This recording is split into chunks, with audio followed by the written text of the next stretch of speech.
এই মেয়েটা আজকে বাড়ি থেকে পালিয়ে অন্য একটা ছেলেকে বিয়ে করবে, তাই সে প্রস্তুতি নিতেছে। সে ছাদের উপর উঠলো এবং একটা শাড়ি নামিয়ে সেটা বয়ে বয়ে নিচে নামিয়ে আসতেছে। এইদিকে ছেলেটা তার জন্য নিচে অপেক্ষা করতেছে। তখনই মেয়েটা নিচে নামলো, তখনই এই ছেলেটার মেয়েটার হাত ধরে পালিয়ে যাইতেছে তারা বিয়ে করার জন্য। এইদিকে রাস্তার কিছু বকাটে ছেলে নেশা পানি করতেছিল, মেয়েগুলা দৌড়াইতেছিল। হুট করে তাদের সামনে সেই নেশাখোর পোলাপানগুলা পড়লো। তারা দেখে তো অবাক এবং ভয় পেয়ে গেল। তখনই বলতেছে, এই তোরা এত রাইতে কোথায় যাস এই সুন্দরী মেয়েটাকে নিয়ে?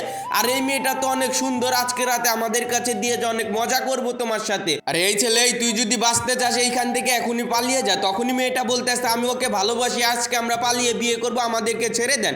আরে তোদের পালিয়ে বিয়ে করা, তোরা বিয়ে করার আগে আমরা সবাই তোকে উদ্বোধন করবো, কারণ তুই অনেক সুন্দর।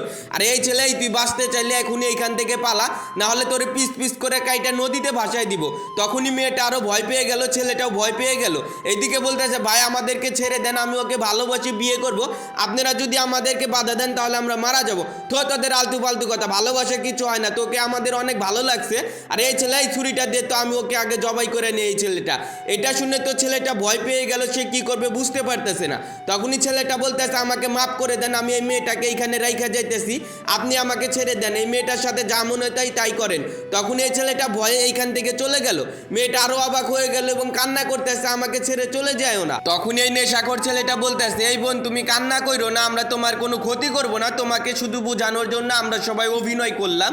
আমি তোমাকে একটা সত্যি কথা বলি, এই ছেলেটা তোমাকে আসলে ভালোবাসে না, সে তোমার সাথে অভিনয় করছে এবং সুযোগে তোমাকে আবেগে ফালায় তোমার মায়ের কাছ থেকে তোমাকে আলাদা করতে চাইছে।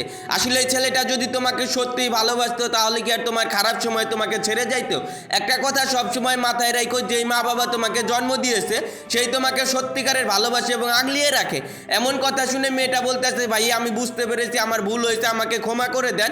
সত্যি আমি অনেকটাই ভুল করেছি আমার মা বাবাকে ঠকিয়ে। সত্যি বলতে আমাদের সমাজে এমনও কিছু মেয়ে আছে যেই মা বাবা সারা জীবন লালন পালন করলো একটা মাত্র ছেলের জন্য, সেই মা বাবার গায়ে চুলকানি মেরে সে তাদের মুখ কালো করে এখান থেকে চলে যায়। এই ভিডিওটা শিক্ষামূলক হলে অবশ্যই শেয়ার করে দিবে।